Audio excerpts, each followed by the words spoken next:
हिंदी पट्टी के तीनों राज्यों मध्य प्रदेश, छत्तीसगढ़ और राजस्थान में 3 का अंक बीजेपी के लिए शुभ साबित हुआ है। इन तीनों राज्यों में बीजेपी का कमल खिल गया है और पार्टी ने जबरदस्त जीत हासिल की है। आइए आपको समझाते हैं इस चुनाव में 3 अंक का संयोग बीजेपी के लिए किस तरह बनता चला गया है। तीनों राज्यों के यह चुनाव 2023 में हुए हैं। 3 दिसंबर को चुनावी नतीजे आए। अब तीनों राज्यों में बीजेपी लीडरशिप ने एक मुख्यमंत्री समेत 2-2 डिप्टी सीएम बनाया है। यानी तीनों राज्यों में 3-3 लोगों पर राज्य के सर्वांगीण विकास की जिम्मेदारी दी गई है। बीजेपी के लिए 3 का ऐसा संयोग बना है कि मध्य प्रदेश में उसने अपनी सत्ता बरकरार रख ली। छत्तीसगढ़ और राजस्था63 की सत्ता पार्टी ने कांग्रेस से छीन ली है। बीजेपी ने राजस्थान में 199 में से 115, मध्य प्रदेश में 230 में से 163 और छत्तीसगढ़ में 90 में से 54 सीटों पर जीत हासिल की।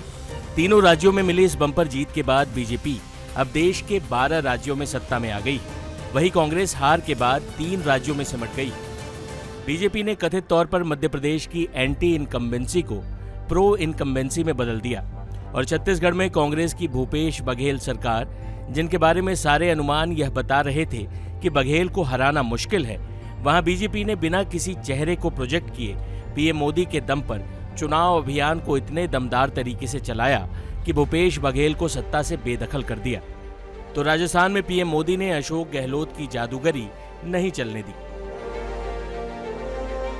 हिंदी पट्टी के इन तीनों राज्यों में मिली सफलता से बीजेपी ने हिंदी पट्टी में यह संदेश देने में कामयाबी हासिल की है कि नरेंद्र मोदी का चेहरा ही पार्टी को 2024 के लोकसभा चुनावों में जीत दिला सकता है। ब्रांड मोदी और उनके चेहरे और काम पर चुनाव लड़ने की बीजेपी की रणनीति इसलिए बनाई गई है कि जो दूसरे चेहरे हैं उनकी कमियों का पार्टी के चुनावी अभियान पर असर नहीं पड़े। और ये बात ठीक भी साबित हुई। किसी और का चेहरा आगे करते तो उसकी कमियां बाहर आती तो पार्टी को नुकसान होता, लेकिन मोदी का चेहरा बीजेपी में निर्विवाद है और पार्टी को इसका फायदा मिल गया। अब पार्टी को मिली जीत के बाद बीजेपी ने कई दिनों के मंथन के बाद अपने मुख्यमंत्री भी चुन लिए हैं।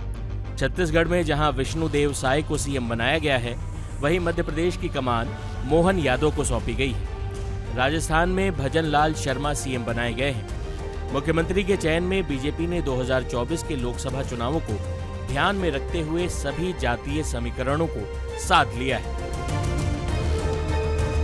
टाइम्स नाउ नवभारत डिजिटल की रिपोर्ट।